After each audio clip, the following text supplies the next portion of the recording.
Users may want to remove a Gmail account from their Android phones to avoid unwanted emails and free up storage. While a factory reset is often suggested, it erases all data. A gentler method is recommended for account removal without data loss. What will happen after removing Gmail account from Android? Gmail email disruptions, service access loss, Play Store, Maps, Music, data loss, records, photos, contacts, no access to purchased content, Play, YouTube, Google Chrome bookmarks loss, disabled Android data backup, Google Auto Backup. A safe way to delete Gmail account on Android. Step 1. Launch the Settings application on the home screen, and then select Accounts in this section.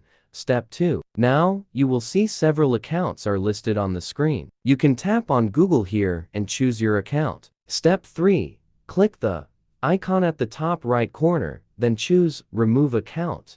Step 4. Confirm by tapping Remove Account in the pop-up window. The Gmail account is deleted, and associated files are removed from the device. What would stop you from removing the account? Case 1. Cannot see the menu icon in Step 3. Dismiss sign in request notifications. In the Gallery app, go to Menu, select Connect to Display, and disable Picasa.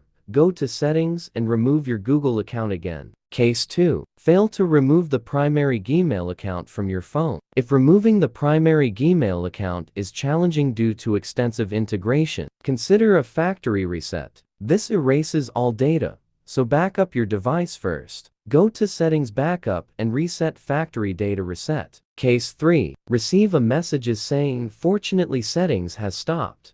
During the removing process, users may receive a message prompts you that, "Unfortunately, settings has stopped." If you encounter such a situation, you can refer to this article to solve the problem.